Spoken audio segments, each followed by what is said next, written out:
Assalamualaikum warahmatullahi wabarakatuh. Selamat pagi. Pada pertemuan kita hari ini, kita akan belajar IPS tentang potensi sumber daya alam dan kemaritiman Indonesia. Pernahkah kalian mendengar istilah sumber daya alam? Sumber daya alam adalah semua bahan yang ditemukan manusia dalam alam yang dapat dipakai untuk kepentingan hidupnya.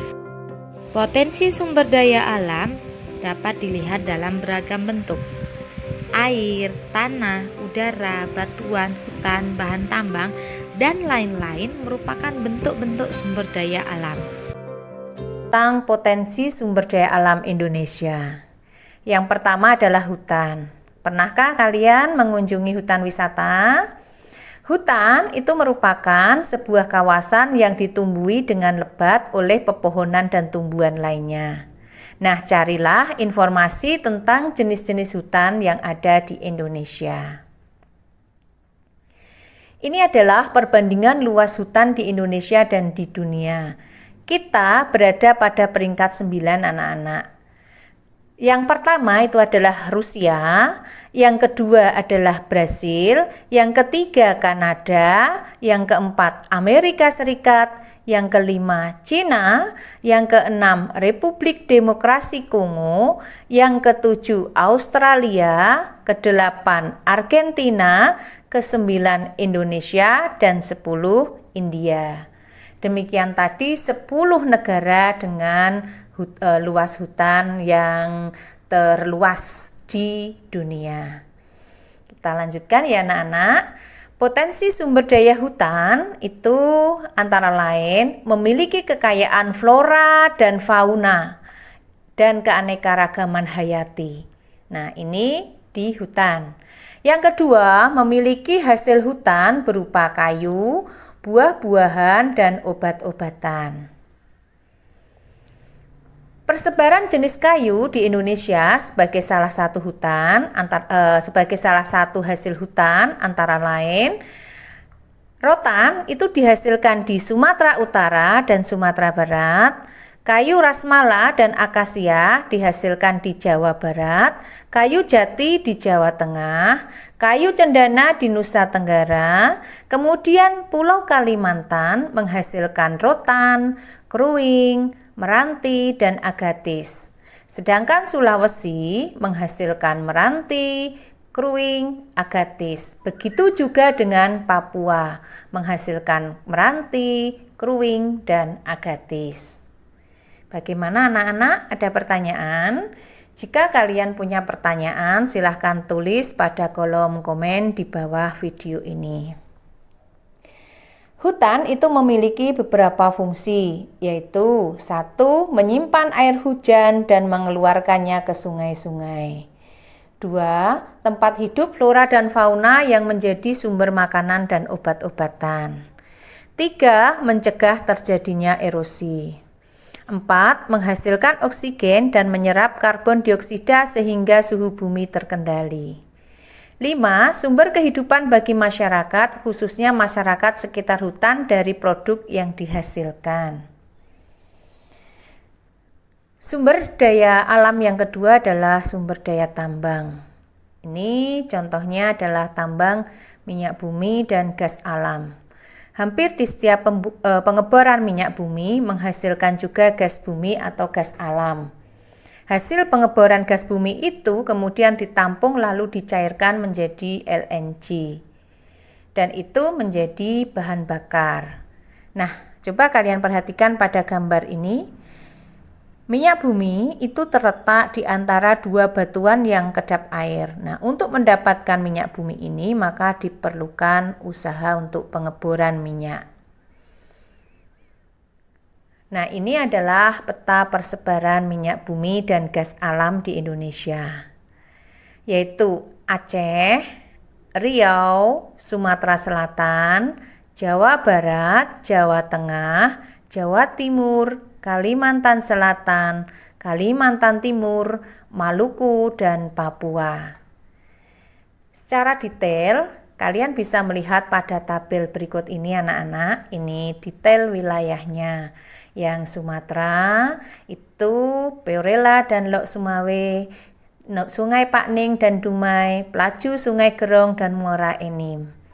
Di Jawa itu ada Jatibarang, Majalengka, kemudian Wonokromo, Delta Sungai Brantas, Cepu, dan Cilacap.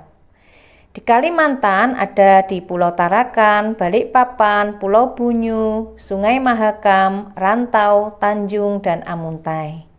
Sedangkan Maluku berada di Pulau Seram dan bagian Tenggara. Papua berada di Klamono, Sorong, dan Babu. Kita lanjutkan ya anak-anak. Tambang yang kedua adalah batu bara. Batu bara merupakan bahan bakar fosil yang terbentuk dari tumbuh-tumbuhan yang mati dan kemudian tertimbun selama jutaan tahun. Indonesia merupakan negara penghasil batu bara terbesar ke-6 di dunia dengan cadangan 0,5% dari cadangan di dunia dan jumlah produksi 246 juta ton. Indonesia menjadi negara pengekspor batu bara terbesar di dunia dengan tujuan ekspor diantaranya adalah Hong Kong, Taiwan, Cina, Korea Selatan, Jepang, India, Eropa, dan Italia. Ini contoh gambar batu bara anak-anak seperti arang ya. Daerah penghasil batu bara yang pertama di Kalimantan Timur yaitu di Lembah Sungai Berau dan Samarinda.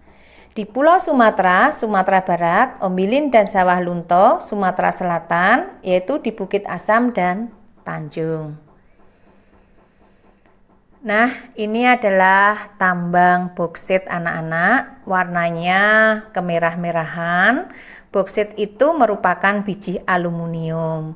Nah, aluminium itu bisa digunakan untuk membuat badan pesawat terbang, kapal laut, alat-alat dapur, dan sebagainya. Tentunya di rumah kalian banyak terdapat bahan-bahan yang terbuat dari aluminium, bukan? Indonesia memiliki potensi boksit yang cukup besar dengan produksi mencapai 1.262.710 ton. Adapun daerah pertambangannya berada di Kepulauan Riau, Pulau Bintan, dan Kalimantan Barat, Singkawang. Nah, kita lanjutkan ya anak-anak. Nah, ini tambang pasir besi. Pasir besi dimanfaatkan untuk industri logam besi dan industri semen. Daerah pertambangannya antara lain di Cilacap, Sumatera, Lombok, Yogyakarta, Gunung Tegak Lampung, Pegunungan Verbek Sulawesi Selatan, dan Pulau Sebuku Kalimantan Selatan. Hasil tambang lainnya adalah emas. Nah, kalian tentu mengenal emas dengan baik ya anak-anak. Logam emas merupakan cadangan kekayaan negara. Selain itu, logam emas bisa dijadikan perhiasan, uang logam, barang kerajinan, dan harta simpanan. Daerah pertambangannya di Jawa Barat, Papua, Kalimantan Barat, Nanggro Aceh Darussalam, Sulawesi Utara, Riau, dan Bengkulu. Daerah tambang emas yang terbesar di Indonesia adalah di Papua, di daerah Timika yang diusahakan oleh PT Freeport. Nah, ini adalah peta persebaran tambang emas di Indonesia, yaitu Nanggro Aceh Darussalam, Riau, Bengkulu, Jawa Barat, Kalimantan Barat, Sulawesi Utara, dan Papua. Kita lanjutkan ya anak-anak. Sekarang kita akan membahas tentang potensi kemaritiman. Indonesia merupakan negara kepulauan dengan luas laut di Indonesia mencakup 2/3 dari seluruh luas wilayah Indonesia, sekitar 5,8 juta kilometer persegi. Potensi kemaritiman Indonesia atau potensi sumber daya laut Indonesia antara lain perikanan, hutan mangrove atau hutan bakau, dan terumbu karang. Potensi perikanan di Indonesia terkenal dengan surga perikanan dunia. Nah, Indonesia itu negara yang kaya ikan anak-anak. Produk perikanan di Indonesia, baik perikanan tangkap maupun budidaya, itu beberapa menjadi komoditas unggulan anak-anak. Antara lain ada tuna, rumput laut, kepiting, itu menempati peringkat teratas di dunia. Apakah kalian gemar memakan ikan? Ikan itu adalah sumber protein yang tinggi anak-anak. Laut Indonesia memiliki angka potensi lestari yang besar, yaitu 6,4 juta ton per tahun. Potensi lestari adalah potensi penangkapan ikan yang masih memungkinkan bagi ikan untuk melakukan regenerasi atau berkembang biak hingga jumlah ikan yang ditangkap tidak mengurangi populasi ikan.